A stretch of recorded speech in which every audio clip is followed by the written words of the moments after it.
Perang antara Israel dan Palestina hingga kini belum juga usai dan nampaknya memang perang ini masih akan terus berlangsung lama. Selain memakan korban jiwa, perang yang berkepanjangan ini pun dikhawatirkan dapat membebani perekonomian kedua negara tersebut bahkan hingga ke level global. Di tengah konflik yang memanas antara kedua negara, sebenarnya bagaimana kondisi perekonomian masing-masing negara yaitu Israel dan juga Palestina dengan kondisi terkini? Lalu sebenarnya sejauh apa dampak perang ini terhadap ekonomi level dunia? Mari kita bahas fenomena ini dalam ekonomi Israel versus Palestina, bak Daud dan Goliat. Kita lihat ke slide yang pertama. Ya, kita bandingkan dulu ya pemirsa populasi dari masing-masing negara, di mana melansir dari Worldometer, jumlah penduduk Israel saat ini adalah sekitar 9,3 juta jiwa. Dan kemudian kalau kita lihat luas wilayahnya adalah sekitar 22.100 km persegi. Dan kalau kita lihat sebenarnya sektor unggulannya begitu, Israel ini tidak mengandalkan sumber uang dari minyak seperti negara Arab lainnya begitu ya. Israel memiliki ekonomi yang kuat, tergolong kuat begitu berkat sejumlah faktor utama. Di mana yang pertama adalah sektor manufaktur, di mana negara ini berkembang pesat sejak tahun 1970-an. Banyak tenaga ahli Eropa yang mengalami eksodus atau pindah begitu ya selama Perang Dunia Kedua berimigrasi ke Israel membantu dalam perkembangan industri seperti pupuk, farmasi hingga teknologi. Israel juga memiliki sektor pertanian yang tergolong maju karena menggunakan teknologi tinggi untuk meningkatkan produktivitas lahannya. Selain itu Israel juga menjadi pusat pengembangan teknologi tinggi dengan migrasi insinyur terampil dari bekas Uni Soviet pada tahun 1990-an dan ini telah menghasilkan pertumbuhan di sektor teknologi dengan perusahaan-perusahaan besar seperti misalnya Microsoft, kemudian IBM dan juga Intel memiliki pusat penelitian khusus di Israel. Sebagai hasilnya, Israel mengalami pertumbuhan ekonomi yang signifikan dengan sektor teknologi yang semakin dominan dan ekspor produk teknologi yang meningkat pesat. Nah, sekarang kita bandingkan, kita beralih ke Palestina di mana berdasarkan data Badan Pusat Statistik Palestina, populasi warga Palestina mencapai 14,5 juta jiwa pada pertengahan 2023. Pada pertengahan 2023 warga Palestina yang tinggal di negaranya sendiri berjumlah sekitar 5,5 juta orang, kemudian 2,3 juta jiwa ini terpecah di jalur Gaza, tinggal di jalur Gaza begitu, kemudian sisanya tersebar di negara lainnya dan banyaknya di negara-negara tetangga. Luas areanya sendiri adalah sekitar 6.000 km persegi. Kemudian berbeda juga dari Israel.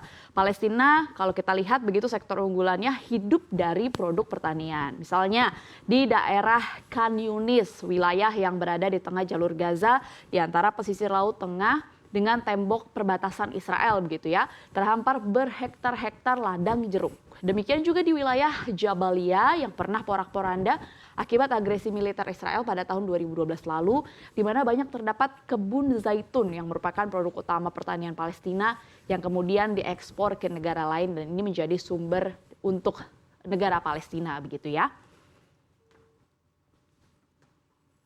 Nah, kalau kita lihat begitu ya dari data ini ekonomi secara lebih keseluruhan, gambaran ekonomi Israel dan Palestina memang seperti bumi dan langit atau seperti Daud dan juga Goliat begitu. Produk domestik bruto Israel ini menyentuh 522,03 miliar, sementara Palestina hanya 19,1 miliar. Kalau kita bandingkan bahkan 28 kali lipatnya.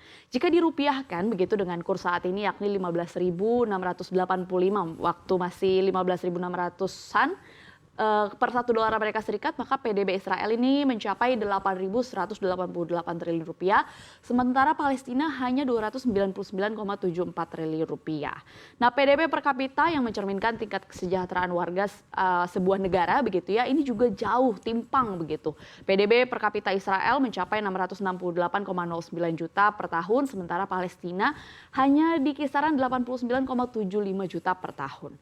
Namun kalau kita lihat karena perang ini begitu ya, secara ekonomi dampaknya sudah terasa di Israel.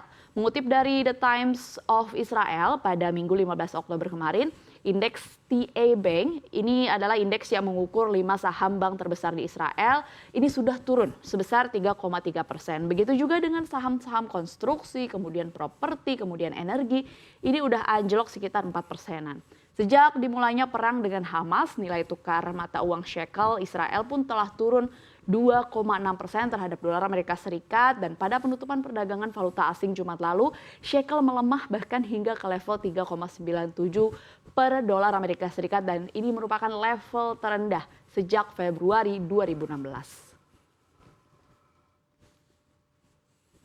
Ya, kita sepakat ya kalau kita bicara soal dampak ekonomi, musuh makroekonomi baik di level negara atau nasional maupun di dunia adalah ketidakpastian. Nah, meskipun bisa dibilang terlalu dini begitu untuk menghitung seberapa jauh sih perang di Timur Tengah ini akan berdampak pada ekonomi global, namun perang ini berpotensi menambah kekuatan yang tidak dapat diprediksi terhadap perekonomian global yang sudah melambat begitu, menimbulkan ketidakpastian.